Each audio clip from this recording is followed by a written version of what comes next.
Bonjour à tous et à toutes, vous venez de lancer le 11e épisode d'Androtech. Androtech, c'est le fruit d'une collaboration entre le site frandroid.com et la chaîne tech.tv. Justement, la chaîne tech.tv, vous la retrouverez sur vos écrans tactiles dès le 28 février prochain à 20h28. Notez-le dans vos agendas. N'oubliez pas également que vous pouvez partager vos retours sur les réseaux sociaux avec le hashtag Androtech. On passe tout de suite au sommaire. Au sommaire cette semaine, beaucoup de « et si ». Et si Samsung avait acheté Android en 2005 ? Et si Windows Phone proposait des applications Android ? Autant de possibilités capables de changer le paysage de la mobilité. Du changement, du moins en design, il y en a chez le LG G Flex, le smartphone que nous testons cette semaine. Il vient tout juste d'arriver chez Orange et quelques revendeurs, avec un tarif de 800 € et un format surprenant. Il s'agit du premier smartphone incurvé disponible dans le commerce. Est-ce vraiment un atout pour une phablette ? C'est ce que nous allons voir ensemble. Et puis nous nous projetterons dans l'avenir avec une question qui semble animer Google, celle du transhumanisme. Robotique, intelligence artificielle, quel est le but ultime de Google ? Nous discuterons des projets du géant américain avant de finir par les applications de la semaine. Bonne émission à tous. Et je ne serai pas seul à présenter Androtech, j'ai avec moi toujours les mêmes, et Baptiste est de retour. Mais je vais commencer par Laure, notre responsable éditoriale. Salut, bah oui, moi je suis toujours là. Justement, Baptiste, grand retour. Je rentre de vacances. On a également Edouard. Ah bah non ? Non, j'ai Edouard au téléphone. Alors, tu viens plus aux soirées ? Apparemment, il a quelque chose de plus intéressant qu'Androtech à faire. C'est bien dommage. Ah, du coup, tu le remplaces. Exactement. Et il paraît qu'on est mieux là-bas, on m'a toujours dit. Ah bah c'est plus confortable, hein. Et notre invité de la semaine, vous le connaissez, c'est Damien Douany, un blogueur entrepreneur. Voilà, on peut le résumer comme ça. Bonsoir. Bonsoir à tous. Bonsoir, donc tu nous accompagnes pendant toute l'émission. Non, écoute, je vais partir avant la fin parce que j'ai piscine. Alors. Ok, ouais, ça tombe bien. Ouais, c'est parfait. Il se passe un truc avec Damien et Edouard là, non ? Bon, on passe à l'actualité de la semaine.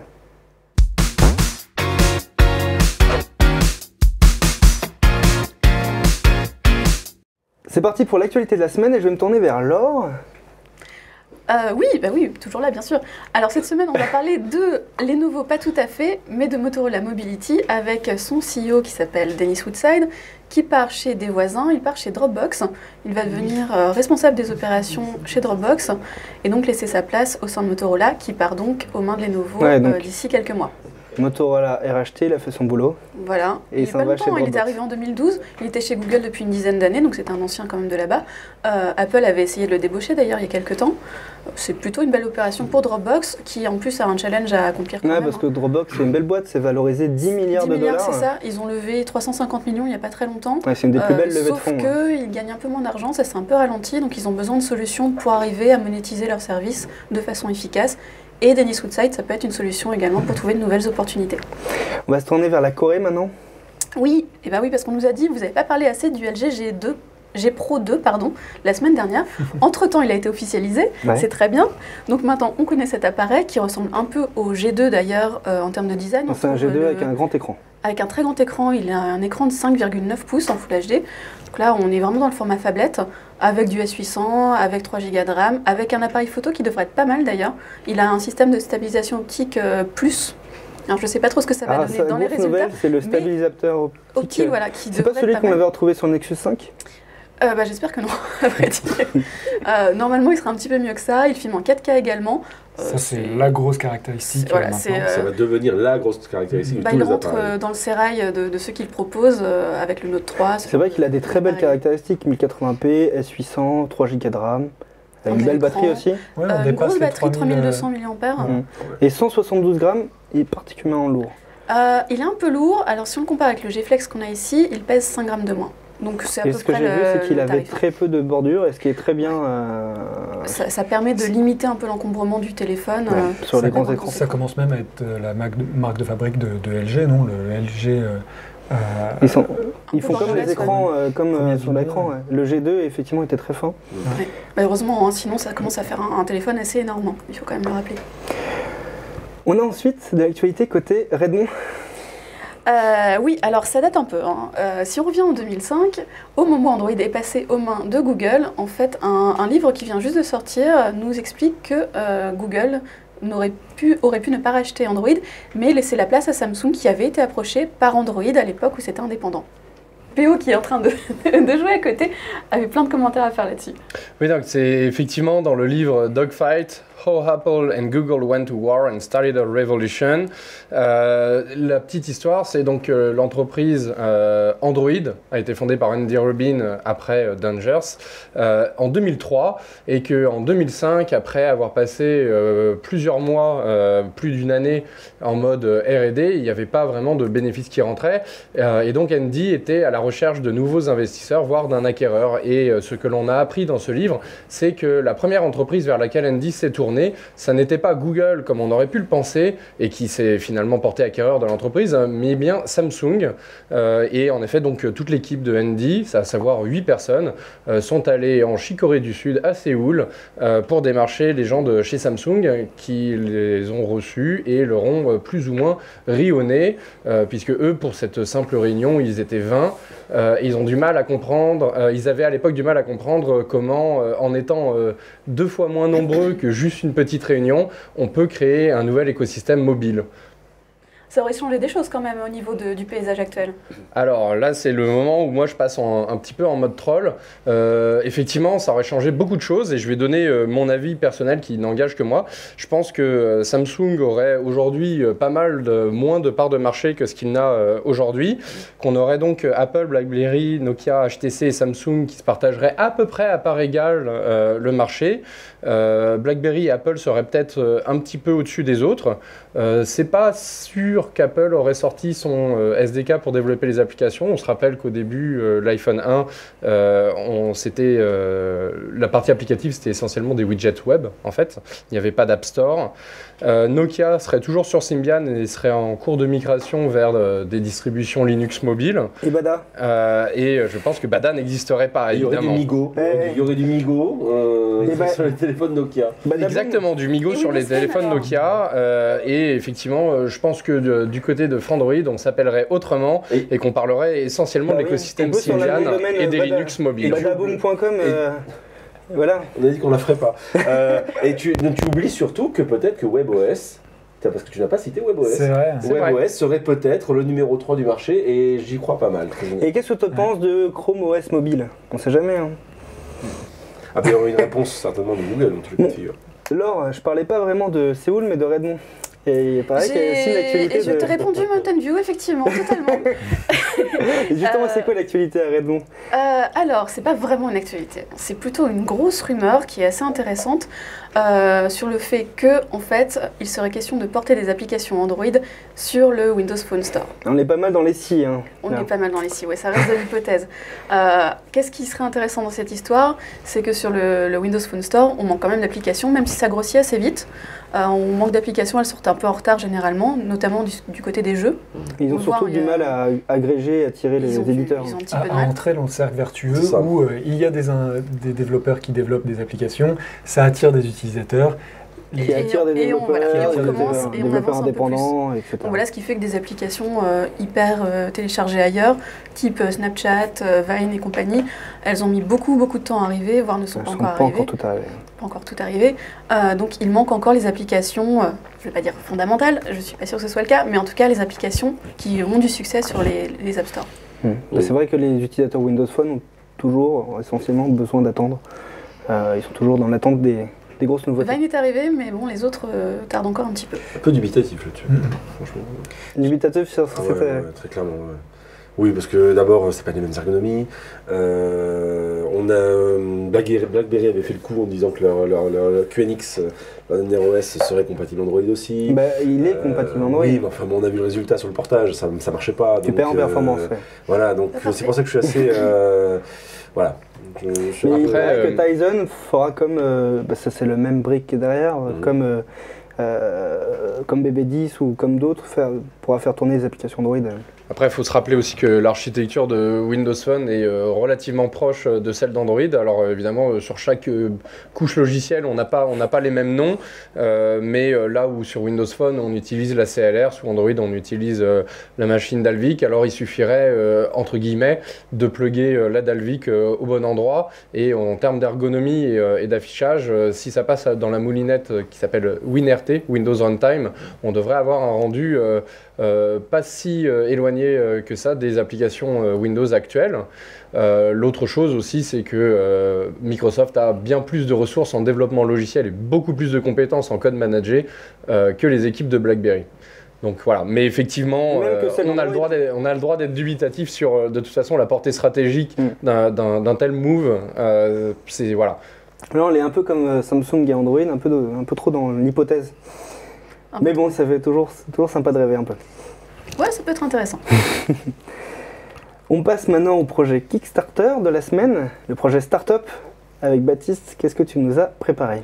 Et ben, le projet qui buzz cette semaine, et même il y a déjà quelques temps déjà, c'est The Dash. C'est des petits écouteurs. Alors, petit, c'est vraiment petit. Hein.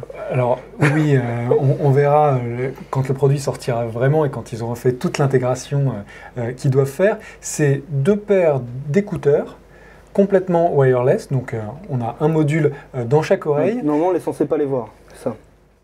C'est la promesse. C'est la théorie. Un peu comme les Google Glass, on a une surface tactile à l'extrémité qui permet justement de les contrôler. Et on a une surface tactile dans chaque oreille qui permet de contrôler d'un côté les pistes de lecture. Oui, réception d'un appel, etc. Voilà. Et de l'autre côté, le volume. Ah non, de l'autre côté, ça sert plutôt pour toutes les fonctionnalités bien-être. Oui, effectivement, ça c'était dans l'utilisation basique en tant qu'écouteur. Et en fait, ce qu'on va avoir, c'est effectivement un tracking d'un côté et le son de l'autre. Parce que c'est un produit super complet. Hein. C'est un produit super complet parce qu'effectivement, il y a la partie écouteur, c'est-à-dire avec à la fois oreillette, casque. Et il y a aussi une partie qui est effectivement du live tracking et donc un device assez similaire au bracelet qu'on voit actuellement. Donc on mélange un kit main libre avec un bracelet connecté. Avec un bracelet connecté de bien-être et on va traquer, paraît-il, certaines mesures physiques comme la pulsation cardiaque, je crois. La fréquence cardiaque, etc. Qu'est-ce que vous en pensez? Peut-être je t'ai interrogé, Damien. Est-ce que tu as vu ce projet de Dash? J'ai vu ce projet, je pense qu'il... C'est ambitieux. Hein. C'est ambitieux. Ça va complètement dans la droite ligne de ce que tu disais sur les bracelets. Moi, j'en ai un d'ailleurs. Les bracelets qui mesurent. C'est que le bien-être fait vendre. Le bien-être fait vendre. Vous n'êtes pas sans savoir que c'est soi-disant un axe stratégique à venir du côté objet connecté. Voilà, objet connecté et du côté obscur de la force, du côté de la pomme, et non pas d'Android. Pour le moment, c'est des hypothèses. Hein. Je pense que le fait qu'il y ait un coprocesseur M7 qui est censé gérer tout ça est quand même une pièce non négligeable qui va dans ce sens-là. Donc ça veut dire que c'est une tendance. Et les autres, je ne serais pas étonné de voir que Samsung, LG ou autre emboîtent le pas là-dessus. Ah, mais LG c'est déjà le cas. Sony c'est déjà le cas. Ils ont leurs écouteurs qui permettent de mesurer la fréquence cardiaque qu'on plante aux petits bracelets qui viennent de sortir. Et en plus, je ne sais pas si vous avez vu, c'est résistant à l'eau. Donc ça s'annonce un peu comme les écouteurs ultimes, toutes les fonctionnalités, etc. Effectivement, forcément... Ça, parce que tu as aussi le microphone. Comment on appelle ça? Conduction osseuse. Conduction osseuse, oui. Donc ça s'annonce comme le produit ultime. Ils ont mis toutes les fonctionnalités qu'on pouvait attendre. Tout ça pour $300. C'est pas très cher non plus. Donc il faut avouer que le projet quand même vend énormément. Ils vendent du rêve là. Oui. Ils vendent du rêve. Il est déjà backé à fond là. Il est évidemment, ça a évidemment rempli tous les objectifs. Je crois qu'on peut encore ajouter.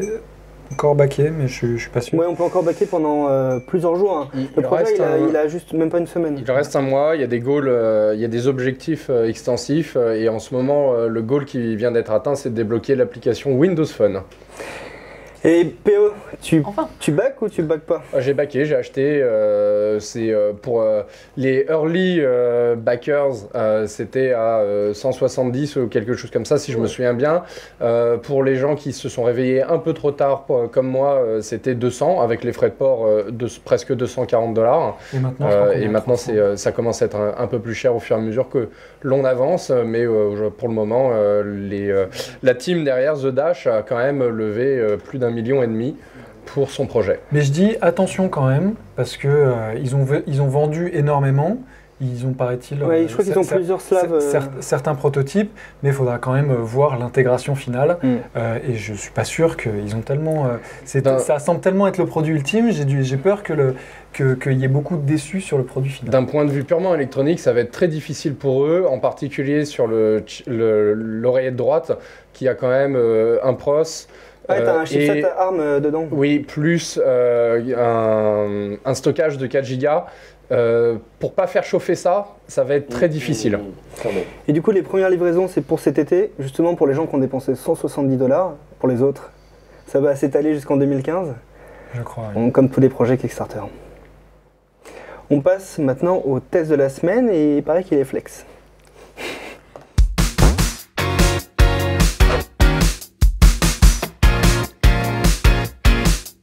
Il était prévu pour le mois de février 2014 en version finale. Le voici, c'est le LG Flex et c'est le test de la semaine.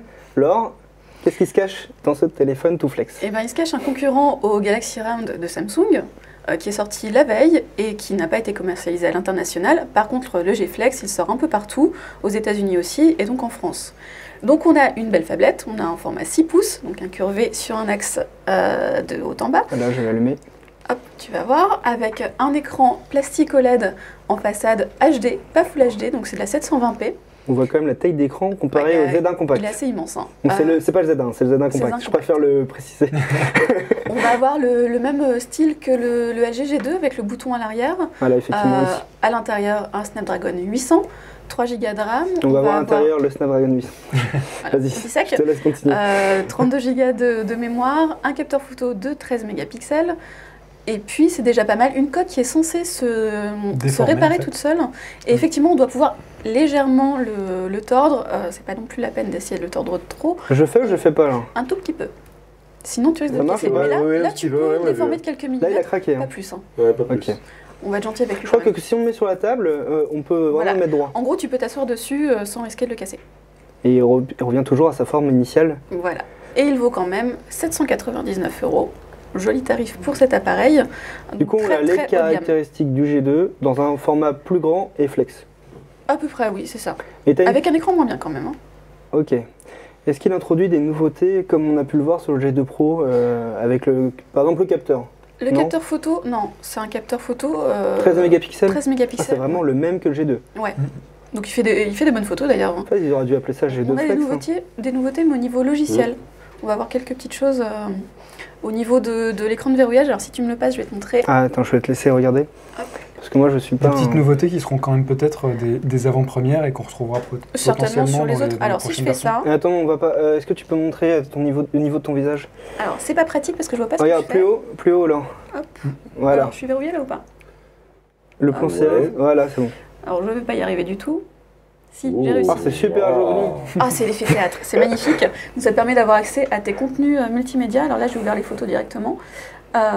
Donc c'est ce genre de petites choses. On a aussi un système de séparation d'écran en deux. Est-ce que tu peux le mettre plus sur toi? Je ne vois rien ce que je fais. Ici, c'est très bien. Et je suis à l'envers, il ne veut pas se remettre. Donc on peut séparer l'écran en deux. Là, j'ai malencontreusement remis les icônes décentrées vers la gauche ou vers la droite. Ça, c'est très intéressant. Ça, on avait ça sur le G2 également. Donc c'est les petites nouveautés qui sont là sur ce téléphone, qui hormis ça est assez donc tu as quelques classique, nouveautés logicielles.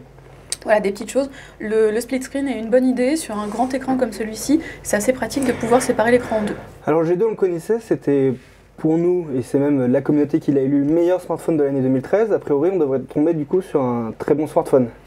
Il est excellent sur un point, il a une autonomie absolument terrible. Là, j'ai mis 40 minutes de vidéo ce matin en streaming sur YouTube avec la luminosité à fond, le son à fond. J'ai perdu 3% de batterie. Ce qui s'explique. On a une batterie de 3500 mAh. 3500 mAh et un écran. Un écran HD, donc forcément avec 720p. Un bon processeur, mais un écran pas trop. Du coup, les caractéristiques sont pas vraiment les mêmes que le G2. Il a un écran qui est 720p. On n'a pas du tout le même. Là, on a un écran plastique OLED, là où on a un IPS sur le G2.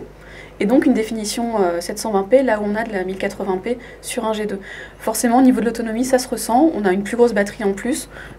Clairement, au niveau des résultats, c'est beaucoup mieux. Ok, très bien. Est-ce qu'on parle un peu de sa forme? C'est sa forme qui est le plus important, c'est ce qui s'appelle Flex. Alors, qu'est-ce qu'on en fait? Je sais pas trop. Est-ce qu'il n'est pas mal. vraiment flexible? Il est incurvé. Il est incurvé. Il n'est pas flexible du fait que son boîtier n'est pas flexible, la batterie n'est pas flexible. Mais l'écran est flexible. L'écran l'est, mais comme il est fixé sur une Et coque qui est certes- rigide, Et certains composants internes aussi sont incurvé. incurvés. Mais tous La sont batterie, incurvés. En ouais. fait, on La avait batterie, pu la voir batterie. La batterie l'est. au CES les composants qui étaient disséqués, séparés, ouais, et ils étaient tous incurvés, même la batterie. C'était Voilà, impressionnant sauf de voir qu'ils la sont batterie. pas faits pour bouger. Donc on va pas pouvoir le plier, ça c'est encore Mais- de l'ordre du rêve. Ça, au-delà de l'aspect purement waouh, est-ce que ça sert? Je sais pas trop. Honnêtement, c'est pas mal pour jouer. La prise en main est assez agréable avec ce format incurvé. L'effet un peu immersif, il est un peu vendu exagérément. Mais c'est vrai qu'il est présent, donc c'est assez agréable à Mais utiliser. c'est vrai que sur un écran 60 pouces télé, on comprend incurvé, ça parle parce que tout le monde est à la même distance de l'écran. Ouais, Quand on est à la même encore distance faut-il de avoir l'écran. de très grandes pièces. Voilà. Là c'est pareil finalement. Est-ce que là il y a Avant d'avoir des vraiment un bras exceptionnels, rapport je trouve que c'est présent, mais c'est minime. Il faudrait pas non plus exagérer cet effet-là. Il est là, mais bon, ça reste un petit Moi, écran. j'avais- La prise en moi, main est intéressante. La prise en main est très Moi je agréable. l'avais trouvé très agréable parce que en fait dans le creux de la main c'est très agréable. Mais c'est vraiment du confort. C'est confortable. Avec ce petit bémol, la coque qui se répare, elle se répare pas si bien que ça, et en plus au niveau des traces de doigts, c'est une horreur. Moi, j'avais une petite hypothèse sur le fait que le téléphone soit incurvé sur l'avantage. C'était que finalement, ça protégeait pas mal l'écran parce que si le clairement. téléphone était sur la table, et l'écran n'est pas directement Ouais, en contact Du avec... coup ça évite les micro-rayures et toutes voilà. ces choses. Ceci dit, pour le coup, ça n'a rien d'une nouveauté. Et le Nexus 4 est le premier Nexus à ne pas être incurvé. Hein. Non, le Galaxy Nexus. Même. Le Galaxy Nexus est incurvé. Ouais, ah oui, le Galaxy Nexus était incurvé. Et tous ceux d'avant. Mais c'était différent parce que sur le Galaxy Nexus, c'était le verre qui protégeait l'écran qui était incurvé. On est bien d'accord, je réagissais juste à ce que Baptiste disait en termes d'avantages. Les téléphones avec un écran incurvé, c'est monnaie fréquente, donc cet avantage-là, on l'a chez d'autres, il n'y a pas besoin que Et puis l'écran lui-même le soit. on l'a avec une simple coque qui très souvent englobe aussi le téléphone par l'avant et empêche le verre d'être au contact de la Bon, table. maintenant il y a un côté un peu sympa, on le met comme ça, donc ça. Ouais, ça fait la C'est forme proche de la du- joue. la forme de la joue. Mais il faut avoir une joue, voilà. Il faut avoir des bonnes joues. Hein. Ouais. Pas une joue creuse. Et il y a aussi un problème a priori sur les écrans, il ne serait pas parfait cet écran. Pourtant c'est quand même son point Alors, fort. ça, c'est le point faible de ce téléphone. Il a un très grand écran, j'arrive pas à le dire, un écran OLED, mais au final, par rapport au G2, il est moins bien. Le Il y a blanc certains tient un peu sur journalistes le qui gris. m'ont fait rapport de rémanence. Alors moi, je l'ai pas ressenti.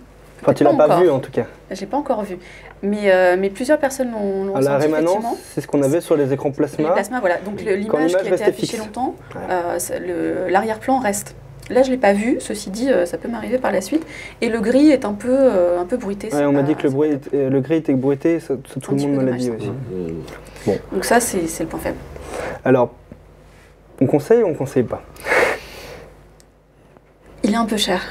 Très honnêtement, 800 €, c'est Ça, un c'est le petit prix peu d'un onéreux iPhone, ça. pour, Faut quand même rappeler pour que une tablette. faut quand même rappeler que Je précise. on parle ici d'un espèce de d'un téléphone qui est un prototype réussi. Fun, quelque part. C'est un concept fun, donc forcément c'est une petite série, donc forcément le prix descendra pas trop à cause de... Ce qui est intéressant, c'est qu'on de quand la même quantité. vend un concept fun chez Orange. Ça veut dire quand même que... Ça c'est très intéressant. Mais ça reste quand même un produit d'image. Là, ils prouvent qu'ils sont capables de faire. Ils le lancent, ils le vendent. C'est une belle performance. Bon, est-ce qu'ils vendront Mais, beaucoup? J'en du suis pas Sinon, certaine. Je pense pas que c'est leur objectif. Leur Non. objectif, c'est de démontrer avant Samsung qu'ils savent le faire en grande Et à grande série, échelle, enfin oui. à grande échelle au sens, voilà, en Non, parce que commercialisation le mondiale. Galaxy Round sortira seulement En Corée, en il est Corée. sorti d'ailleurs, je crois, en Corée, Ouais. mais a priori, il sortira pas ailleurs. Par contre, lui, il a l'écran incurvé, mais Dans l'autre sens. verticalement. Donc il y a une Dans le sens de la version, Au cuisse. niveau de la largeur. voilà, il y a une version cuisse et il y a une version fesse en fait. C'est ça. Très bien dit. Et Pod, alors, t'achètes ou t'achètes pas? Pas du tout, c'est vraiment pas Parce qu'il est plus petit que ton Oppo Dit-il N1. avec son Oppo. C'est absolument pas mon genre de téléphone. Et c'est la place qui fait ça, hein. Il fait comme Edouard. Non, c'est juste, je vois pas du tout l'intérêt du concept. Je suis pas, Mais ça reste un beau je suis pas un téléphone, défenseur d'LG. Bien au contraire, j'ai plutôt eu des déboires. Donc non, c'est pas du tout intéressé. Ok. Et toi, propriétaire d'un G2, Ah, je trouve que c'est un très beau produit, mais qui n'est pas forcément destiné à être utilisé au je peux quotidien. le montrer à côté du G2? Alors, tu vas voir, c'est assez flagrant. Je t'enlève la coque. On enlève la coque, tu vas voir. Voilà. Oups. Donc voilà. Ouais.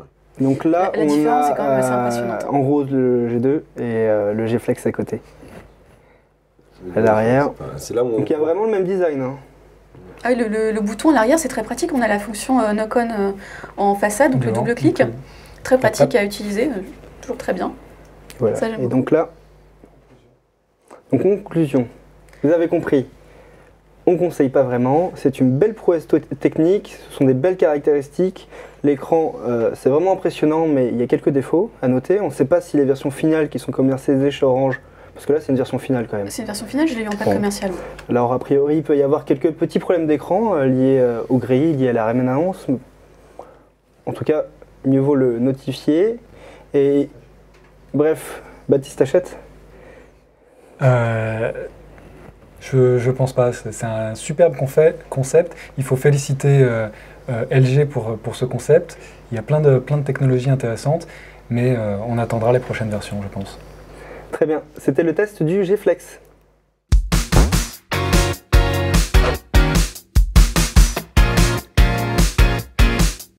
Intelligence artificielle, domotique, prêt-à-porter connecté, santé robotique, jusqu'où ira Google? C'est le sujet de notre débat et je vais laisser la parole à notre maître de débat, Pierre-Olivier Dibman, qu'on a Merci. obligatoirement séparé parce que c'était un débat un peu trop hardcore pour le plateau. Oh, je pense pas qu'on ira jusqu'à se taper dessus. De toute façon, tu n'es qu'à quelques encablures de moi. Ulrich, est-ce que tu connais la devise de Google? Don't be evil. Ok. Et est-ce que sur le plateau, vous savez la mission que se donne l'entreprise de Mountain View? Capter, hiérarchiser l'information mondiale. Tout à fait. Augmenter les CPM. D'une certaine façon, oui, mais on va plus parler de capter, organiser, hiérarchiser et traiter l'information Organiser mondiale l'information ce soir. Aujourd'hui, Google traite essentiellement l'information qui se trouve sur le web. Est-ce que Google n'a pas pour ambition de s'affranchir de cette contrainte qu'est Internet pour capter et hiérarchiser l'information disponible dans la vie de tous les jours? C'est le sujet de ce soir. C'est les bienfaiteurs du chaos. Ben justement, je te pose la question, toi ça te fait peur, Ulrich, si Google organise et hiérarchise et traite l'information que tu dégages, toi, en tant qu'être humain? Moi, ce que je me dis, c'est que souvent les gens ont peur de Google parce qu'ils ont peur qu'on leur prenne leur identité, alors que Google s'en fiche de vos identités. Ce qu'ils font, c'est qu'ils font du profiling. Ils veulent juste savoir si vous êtes un homme, une femme, si vous buvez du coca. Eux, ils savent vendre ça. Ils savent pas vendre si vous appelez tant, ou si votre numéro de sécurité sociale c'est tant. Ça, c'est plutôt d'autres personnes qui spamment, qui préfèrent ce genre d'informations. Du coup, moi, ça me fait pas peur. Je me dis que, ok, je suis un homme jeune, dynamique, qui travaille. Ils vont m'envoyer de la bonne pub. Mais à part ça, je suis bien content qu'ils traitent mes informations parce que j'ai gagné beaucoup de temps avec leurs différents outils et services. Et toi, Damien, t'en penses quoi? Est-ce que ça te fait peur, une telle ambition? Je crois que la question c'est, ça tombe bien, c'est le sujet du débat, c'est jusqu'où vont-ils aller? Parce que traiter l'information c'est bien, mais on se rend compte que c'est le nouveau pétrole, le nouvel oxygène du 21e siècle, et ils l'ont bien compris, et ils ont le savoir-faire pour pouvoir traiter cette information. Donc la question c'est jusqu'où vont-ils aller avec cette information? Donc t'as peur? Je suis méfiant. Mais pour autant, et c'est là où ils sont très forts, c'est qu'ils arrivent toujours à transformer quelque chose qui pourrait être méfiant en un vrai bénéfice client, Mais un en tant vrai que bénéfice technophile, consommateur. ça donne envie. Hein. Je suis fasciné. Bon, on va poser la question à Baptiste aussi, je pense. Moi, j'adopte un petit peu la même position de méfiance pour d'autres raisons. C'est plutôt en tant qu'entrepreneur et moi qui aime les beaux services et les usages, ce que je vais faire attention, c'est à ce qui s'appelle l'interopérabilité et c'est qu'est-ce que je vais si Google a toutes les données, est-ce qu'il va être capable de les partager et de faire bénéficier tout le monde de ces données et de créer un écosystème où d'autres que Google vont être capables d'apporter des usages, des applications, etc. J'ai peur que Google garde toutes les informations pour eux et ferme au fur et à mesure. Et ferme au fur et à mesure. Vampirise finalement le web. Voilà, c'est ça, et qu'on se retrouve avec plus que trois boîtes sur le web. Et que Google soit plus gros qu'un État, etc. Voilà, et que surtout, il n'y ait plus de services créés en dehors de Facebook, Google, Microsoft, Apple, allez. Qu'il n'y ait plus de services. Et Amazon. Et Amazon, ouais. Qu'il n'y ait plus de services en dehors de d'une dizaine de sociétés comme ça qui se sont partagées le marché. Et c'est vraiment un gros risque. Laure, justement, t'as peur de Google ou... Je rejoins cette idée de méfiance et de fascination à la fois, parce qu'on est dans la thématique de l'omniscience. Et alors j'ai peut-être un petit peu trop lu de romans d'anticipation, mais l'utilisation des données, ça fait toujours un petit peu peur. Et reste à savoir ce qu'ils vont en faire. Alors effectivement, peut-être beaucoup de pubs, peut-être de services. Donc tu te poses beaucoup de questions. Mais je m'interroge sur la finalité de tout ça. En tant que journaliste, c'est pas mal de se poser des questions. On a quand même quelques pistes sur ce que l'entreprise va faire. Comme je le disais tout à l'heure, l'idée donc il semblerait de s'affranchir de la contrainte d'Internet. Pour ça, il faut aussi se déplacer dans l'environnement réel.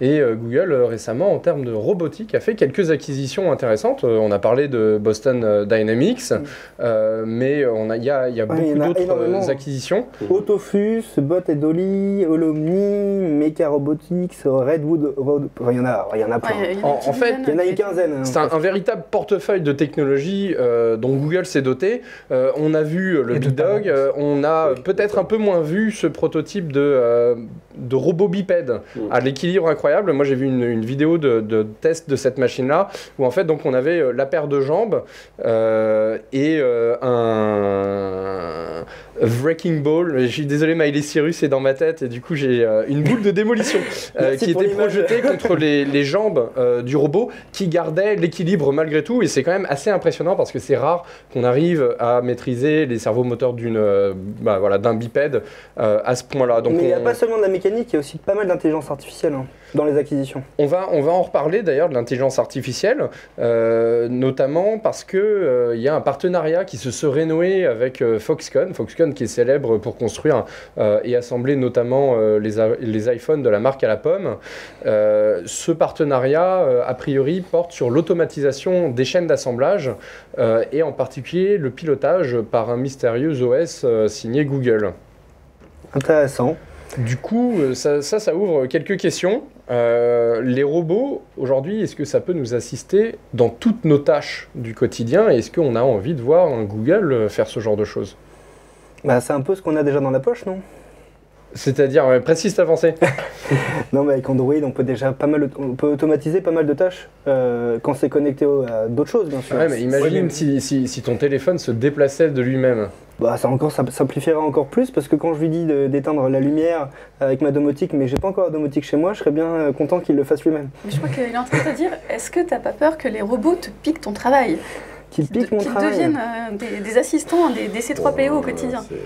C'est un peu l'avenir. Ouais, c'est le débat qu'il y a 30 ans. Est-ce que les machines automatiques vont remplacer les caissières? Il y a toujours des caissières. Moi, je crois que le sujet, il n'est pas là du tout. Le sujet, il est quelle va être l'évolution, à quoi vont servir les robots? Il y a une courbe démographique qui fait qu'on va avoir dans les pays développés, c'est ce que fait le Japon depuis 20 ans, c'est investir dans la robotique parce qu'il n'y aura pas suffisamment de gens jeunes pour pouvoir, on va dire, servir, si on peut dire, ou assister les personnes âgées. Donc Google, demain, va arriver avec une solution packagée. Ils vont arriver avec cette solution-là qui permettra, effectivement, grâce à l'intelligence artificielle issue de leur maîtrise du traitement des données, donc c'était du moteur de recherche, va faire en sorte que finalement tout ça va être un énorme smart grid, donc un système connecté, qui fera en sorte que vous allez avoir des systèmes comme ça qui vont se parler. Vous avez aussi les thermostats Nest qui ont été rachetés et qui seraient un magnifique outil pour faire, non pas pour faire remonter de l'information, mais pour au contraire être présent dans la maison pour pouvoir interagir avec pourquoi pas un robot. Donc une sorte d'antenne relais. C'est vrai, oui. C'est intéressant, j'ai lu beaucoup de livres de personnes qui étaient des personnes comme nous, vraiment très présentes dans la société, même à la tête d'entreprise, qui ont décidé du jour au lendemain d'arrêter tout. Et il y en a même un qui a décidé de vivre dans une grotte complètement déconnectée. Il s'est aperçu que faire manger, essayer de survivre, dormir, ça prenait un temps de malade, et qu'il passait sa journée par exemple à essayer de se faire manger. Et donc on est toujours dans ce confort, mais confort, c'est-à-dire quoi? C'est-à-dire gagner du temps.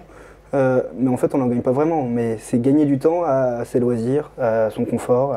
Oui, c'est vraiment une vision. Ça, non Hein C'est un peu vain, ça. C'est un petit peu ce qu'on fait depuis des années maintenant. Non, mais c'est une vision effectivement de civilisation développée, on va dire. Ça ne s'adapte pas à tous, mais ça peut fonctionner. Mais vu dans ce modèle-là, si le pétrole, c'est le nouveau, on va dire, si ce sang, si on peut dire au sens technique du terme, c'est ce qui va irriguer tout ça, c'est les données.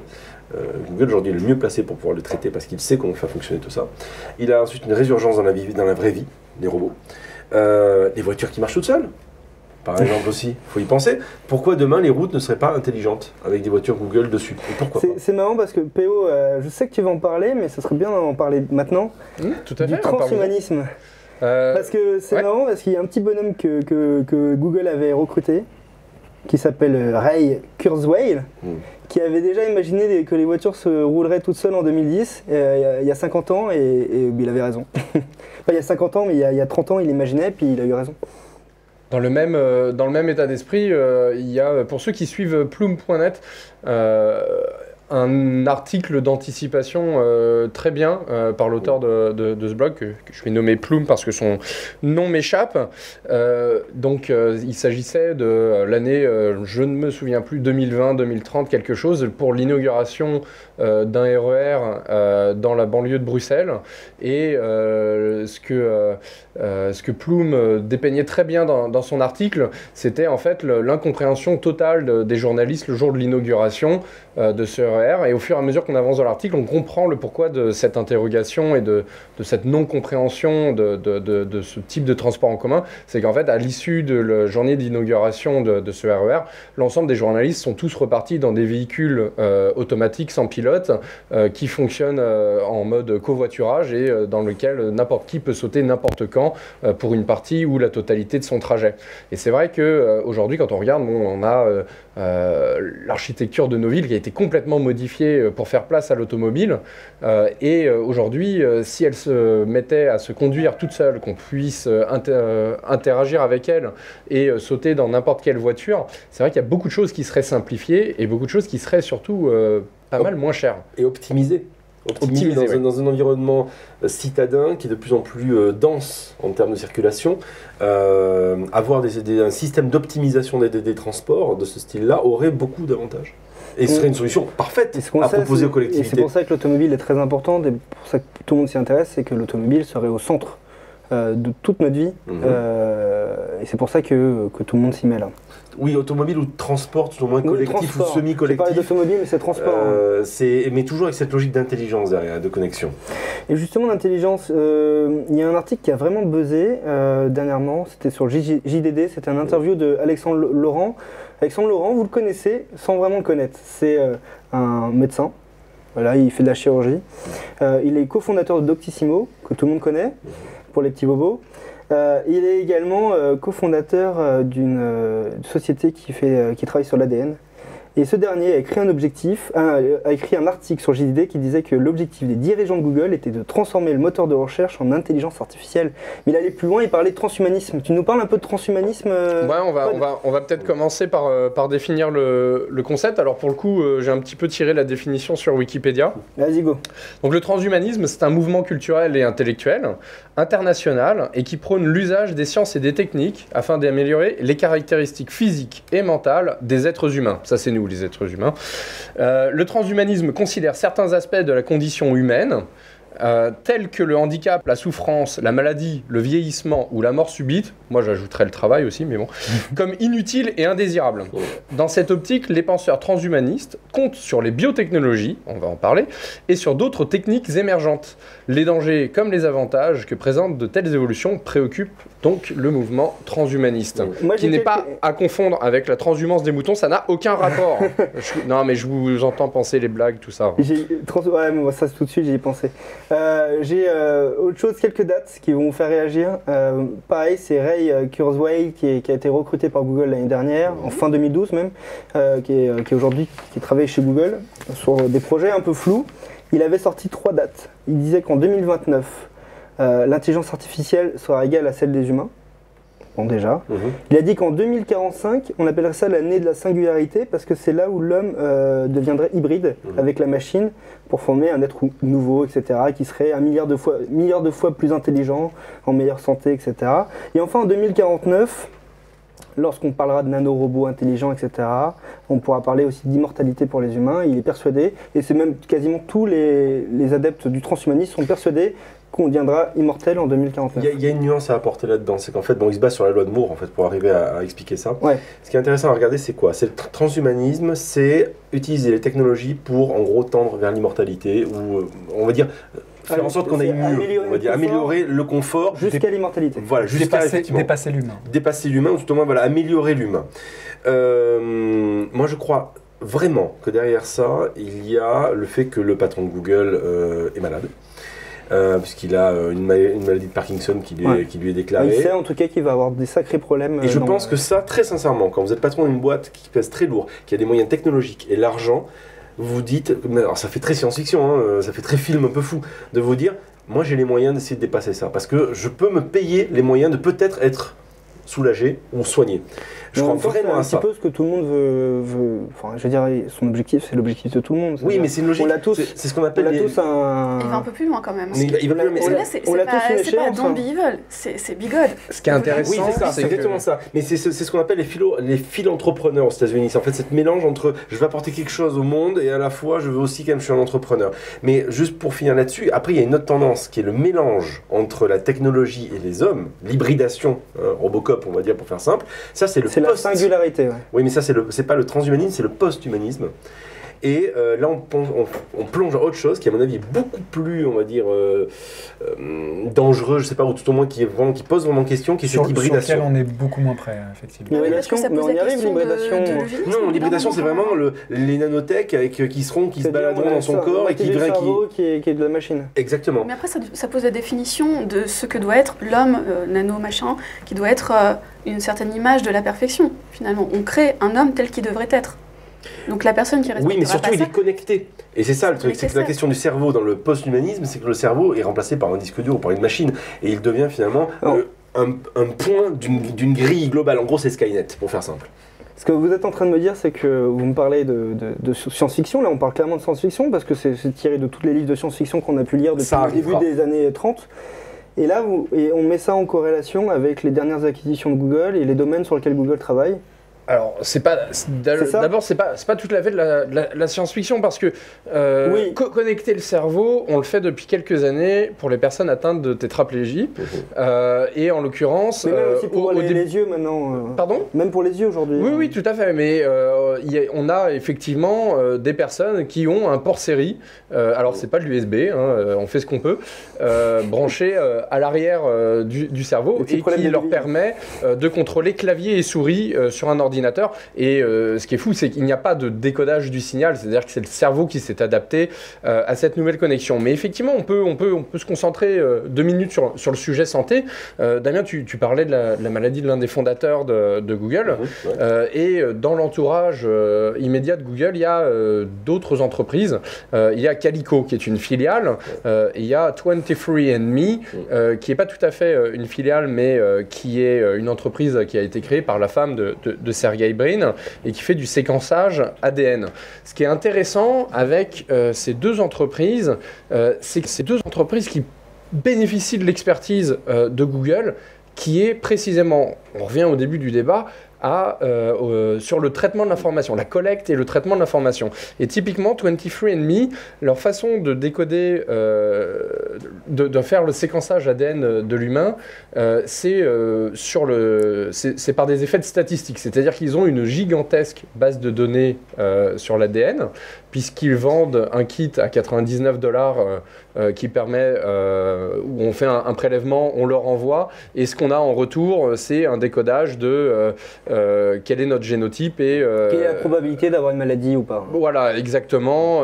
Est-ce qu'on est enclin à telle chose, etc. Mais ce qui est beau, c'est que du coup, ces données-là, elles sont conservées et elles sont traitées par l'eau d'un point de vue statistique. Et ça tranche beaucoup avec la démarche scientifique habituelle. La démarche scientifique, c'est on a une hypothèse, on fait de l'expérimentation et on arrive à une théorie.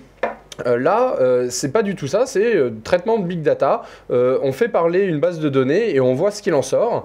Et évidemment, il peut en sortir beaucoup de choses. Typiquement, c'est eux qui ont trouvé que pour les gens qui éternuent dès qu'ils sont à la lumière du soleil, en fait, c'est génétique, c'est pas autre chose. Et cette force de calcul que Google a, elle s'exprime pleinement dans le secteur de la santé. Et moi, je trouve ça intéressant et ça me fait me poser des questions, déjà d'un point de vue respect du secret médical, parce que c'est vrai que c'est bien beau de collecter de l'info et de pouvoir la traiter. Maintenant, moi, j'aimerais, à titre personnel, que mon dossier à la Sécu ou autre, on puisse y accéder en tout temps. Je veux dire, c'est pas parce que je voyage que les gens devraient pas savoir, les gens, je parle les médecins, devraient pas savoir que j'ai un souffle au cœur, ce genre de choses. Justement, Pod, du coup, c'est une question que j'ai envie de poser à tout le monde parce qu'il est temps de conclure. Sur ce débat, c'est vrai que le débat est hyper passionnant. On pourrait vraiment en parler 3 heures, minimum. Comme tous nos débats. Comme tous nos débats, mais celui-ci est lourd, quoi. Et probablement qu'on en reparlera. Et ça fera l'objet d'autres débats. Tout à fait. On s'intéressera à la robotique, etc. Et au biohacking. Au biohacking. Justement, Google va vers ça. C'est indéniable. Il y a les preuves, on le sait. Est-ce que, selon vous, il faut mettre en place aujourd'hui des instances de sécurité, de contrôle, ou est-ce qu'il faut attendre qu'on ait une dérive pour agir? C'est ma question, parce que finalement on ne peut pas lutter. On ne va pas dire à Google d'arrêter. Google est aujourd'hui plus puissant que beaucoup d'États. Du coup, c'est aujourd'hui qu'il faut mettre en place un cadre, comme les Google Glass, c'est-à-dire un cadre pour que les n'entravent pas son liberté.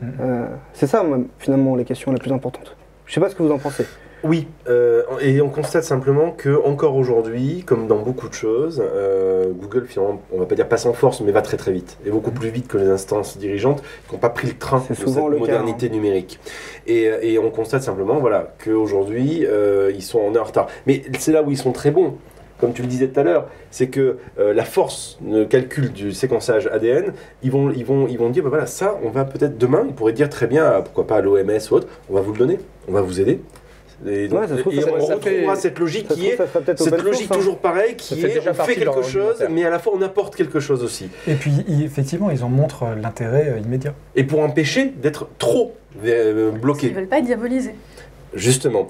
Et c'est là que c'est vraiment intéressant, ils sont sur cette ligne de crête. La grande question de fond, elle est, imaginons, prenons l'exemple et en se disant, allez, il y a une, comment dirais-je, Sergueï, on va dire, il est honnête, il n'a pas envie de faire le mal, etc., etc. La grande question derrière ça, c'est pas tant ce qu'il va en faire, mais ce que pourraient en faire demain d'autres personnes. Et là, on peut basculer dans tous les grands films, quels qu'ils soient de science-fiction, avec l'actionnaire méchant qui d'un seul coup va récupérer l'information et va se dire, moi, je vais en faire du business ou je vais. C'est pour ça qu'il faut. Et là, on tombe dans 1984. C'est ça. Il faut un cadre de contrôle. Idéalement. Parce que justement, PO, toi, tu t'en fiches que Google ait tes données concernant ta santé, tu veux juste pouvoir y avoir accès et avoir les bons conseils. Non, moi, oui et non. Enfin, voilà, c'est un usage. Oui, non. C'est un usage. Réponse de Normand. Non, c'est un usage clairement qui est intéressant et qui pourrait sauver des vies assez facilement. Et en même temps, voilà, la grande question se pose. Et tu parlais de savoir si c'est mieux d'attendre un peu, de voir comment les choses se passent avant de donner un cadre légal ou de commencer à légiférer tout de suite. On voit le mal qu'ont des pays comme la France et l'Allemagne aujourd'hui à plaider pour une politique de stockage des données personnelles sur le sol national du pays où elles sont collectées. Aujourd'hui, tout le monde rit au nez de ces pays-là. Demain, il va se passer exactement la même chose pour tout ce qui est dossiers médicaux informatisés, ce genre de choses. Une fois que c'est fait, ce sera trop tard. Après, il faut pas non plus, on revient au point de Baptiste, l'interopérabilité, ça peut être la clé pour Google pour imposer sa façon de faire tout en se mettant dans la poche à la fois les autorités et ses concurrents. On peut effectivement laisser Google libre, mais leur imposer une interopérabilité et une ouverture. C'est pas mal comme conclusion, ça. C'est pas mal, ouais.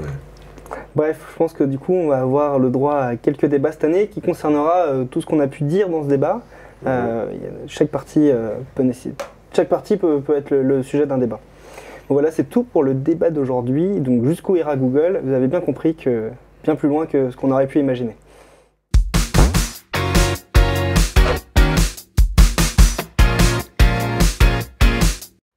Et comme chaque semaine, nos invités et nos chroniqueurs ont préparé une sélection d'applications Android et je vais commencer par notre invité Damien. Est-ce Alors moi, mon application, c'est Libon, pour ceux qui connaissent peut-être. Alors certains vont y voir peut-être un Viber. Je pense que les utilisateurs Soch connaissent. Oui, voilà, les utilisateurs Soch connaissent puisque c'est fourni avec l'abonnement Libon. Pour faire simple, c'est de la VoIP. La seule différence, c'est que l'application est intéressante parce qu'en plus, elle propose un système de messagerie, enfin de répondeur intelligent. Je crois qu'elle a 3 fonctions, cette appli. Oui, alors il y a de la VoIP, il y a du répondeur. VoIP limité partout dans le monde. Voilà, limité, il suffit juste de se connecter à un hotspot Wi-Fi. Et la voix est c'est HD, plié. ça marche très Et la bien. voix est HD, ça marche vraiment bien. Je valide. Il y a un système de messagerie intelligent au sens où en fonction de ce que vous paramétrez, vous allez avoir un message, vous téléphonez, Ulrich m'appelle, il va le reconnaître, il va dire bonjour Ulrich, Damien n'est absolument pas disponible pour l'instant. Ah oui, En revanche, Ulrich là, et moi quand j'appelle Ulrich, ça fait bonjour Baptiste. voilà, et si Laure m'appelle, voilà, ça pourrait être un message différent. Bonjour, je t'avais dit de ne pas m'appeler sur ce numéro, par exemple. En revanche, Tu peux dire que quand un numéro américain t'appelle, le message soit en anglais. Voilà. Tu peux recevoir ensuite le message par MP3. exactement, il y a il y a Donc, il y a la vocalisation des messages, bref, c'est vraiment très très bien fichu, et puis il y a du chat aussi. Et il y a un truc qui est bien, c'est que quand tu reçois un message mais que tu n'as pas la data pour télécharger le message, il te fait du TTS, c'est-à-dire qu'il transmet le message en texte. En texte, voilà, donc tu peux le lire. texte ou speech. Donc c'est vraiment très bien foutu. Moi, je l'utilise régulièrement. Elle m'a sauvé la vie 1 ou 2 fois.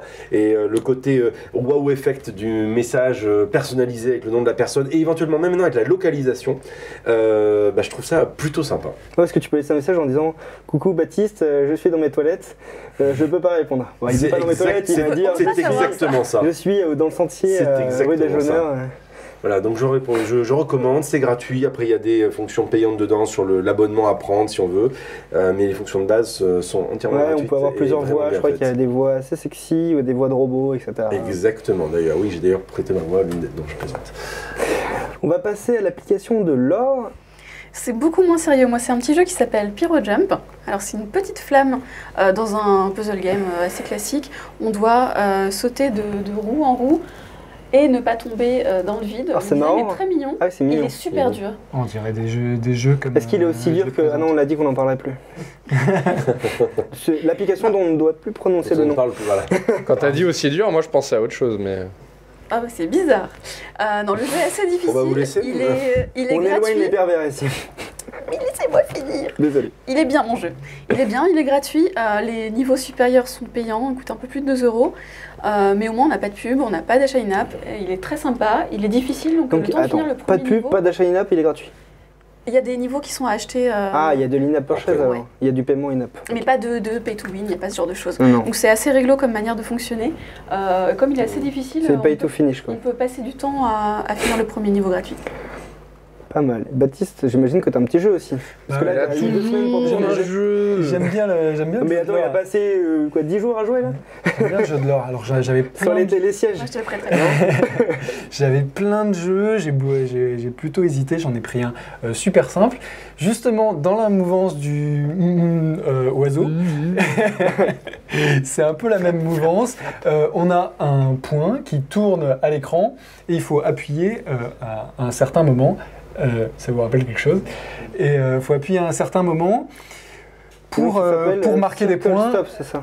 Ça s'appelle Circle Stop. Oh. Faut appuyer au bon moment pour avoir des bons points. C'est une torture ce jeu. C'est Parce- joli, hein. Parce que Enfin, c'est effectivement, il y a un paquet de niveaux et les points augmentent en fonction des, Putain, en ça fonction des m'énerve juste en niveaux. regardant. C'est ultra stressant parce que le point va de plus en plus vite et il faut appuyer de façon de plus en plus précise. Pas mal, c'est gratuit. C'est gratuit. Et il y a de la pub. Non. Ok. Il faut qu'on m'explique un truc. Pod. Bah, moi, je vais parler de Droid Timelapse. Bon, j'ai l'usage régulièrement pour des soirées, pour des voyages ou autres, de faire des timelapses et j'aime bien avoir une application qui permet de le faire depuis mon téléphone parce que j'ai pas toujours une GoPro T'expliques ou ce que quelque c'est chose un comme ça. time-lapse pour les non-English. L'idée, c'est de watch. prendre plusieurs photos de la même scène, mais à des moments différents. Donc, par exemple, une toutes les 5 secondes, ou une toutes les 10 secondes, ou une toutes les heures, et de les coller entre elles sous la forme d'une petite vidéo. Ça peut avoir des rendus assez sympas, par exemple, quand on photographie une journée d'une rue à Tokyo et qu'on voit les voitures défiler. Ou son Ça peut bébé être qui assez grandit, ou ses cheveux qui grandissent, ou sa maison. Ouais, alors bon, moi j'ai des usages un peu plus courte durée, on va dire. Hein. Ok. Mais typiquement, c'est un truc rigolo pour une soirée, c'est de foutre son téléphone dans un coin avec le mode timelapse en prenant une photo toutes les minutes. Et après, on a le rendu, on a un petit peu l'atmosphère de la soirée. On se rend compte que certaines personnes ne bougent jamais. Elles sont à côté de la bouffe. Je crois qu'on peut faire ça avec la GoPro aussi. Tout à fait, ouais, mais voilà. L'idée, Sauf que là, c'est vous pouvez simplement le faire pour plus combien, simple gratuit de l'avoir sur le téléphone plutôt que de se trimballer la GoPro qu'on n'a pas toujours Est-ce que sur c'est soi. moins cher que la GoPro? Oui, pas beaucoup d'applications à 300 €. En l'occurrence, celle-là est gratuite. Celle-ci est gratuite. Ton application maintenant, Rick. Ah, et mon application, elle est gratuite aussi. Voilà, c'est tout. Non, non, moi je suis un gros fan de Radiohead et j'aime bien toutes les expériences numériques. Et Radiohead, qui avait mis à disposition leur album gratuitement, les gens pouvaient mettre la somme qu'ils voulaient pour télécharger MP3. Et bah, ils ont récidivé avec une application gratuite qui s'appelle Polyphona. Et c'est un peu une expérience visuelle, c'est-à-dire que voilà, comme on peut voir à l'écran, on comprend pas trop, faut aller vers un point rouge. Il y a une ambiance musicale, bien sûr, c'est Radiohead qui a travaillé dessus. Et derrière, et bah, on va se C'est un promener. groupe de rap, hein, c'est ça hein. Et ouais, gros. Ouais, non, effectivement, c'est un peu bizarre. Moi, j'ai pris du plaisir pendant 10 minutes avec la musique dans les oreilles, un bon casque. Pas bizarre, conceptuel. Voilà, ça a l'air perché quand même. Ouais, c'est un peu l'équivalent de l'art moderne dans les applications. 10 minutes, ça, c'est un peu court. Ouais, non, mais je t'invite à tester, ça peut durer indéfiniment en fonction de ton état. D'accord. On parle toujours de l'application. Oui, on parle toujours de On parle l'application bien, ouais, Polyphona. C'était un peu... Il a expliqué qu'il avait pris du plaisir, ça. Polyphona, donc pareil de Head et c'est gratuit. Donc c'était la dernière application de la semaine et c'est l'heure de conclure l'épisode 11 d'Androtech. Et je vais commencer par remercier tous les gens sur le plateau. Laure, Non, ravi d'être là. à Je la reviens semaine prochaine à Barcelone. Oui. Ah bah à Barcelone, On va hein. manger du- Je fais ma petite valise et je mange du jambon. Le jambon ibérique. Baptiste, Baptiste, il va prendre ta place la semaine prochaine. tu prends ma place parce que toi tu restes à Paris. Voilà. La chance. Damien, Oui, bah merci de l'invitation. Écoute, c'était tu très reviens. sympathique. Tu vas pas à Barcelone. Je ne vais pas à Barcelone. Mais Non, tu vas je me suivre. pensais essayer d'y aller, puis subrepticement, j'ai pas pu y aller. Donc, une prochaine fois. Non, mais je me suis occupé des billets d'avion et des billets d'hôtel pour deux de nos rédacteurs qui viennent aussi, Tony Très et Léo. facile. Alors, c'était. Et là, tu te dis, oh, ce serait bien d'avoir un hôtel, ça, parce que vu le prix de la chambre, Non, mais c'est infernal quoi. Barcelone, à cette époque-là, c'est. à l'attente, hein, sinon. Ah, on va leur proposer, ils vont être contents. Elle va être content. Non, on l'a trouvé quelque chose de très bien. Pod, Je suis prêt à prêter ma tente. est-ce que tu Toujours sympa. vas libérer Edouard? Je sais pas, on verra. Parce que moi, il me manque. Je lui dirai, je lui ferai passer le message. On a aussi notre producteur qui est juste derrière toi, Edouard Marquis, et notre réalisateur, Olivier Rousseau. Non, pas toi. Non. C'est pour ça qu'on évite qu'il soit devant les caméras, mais il est très bon, à part ça.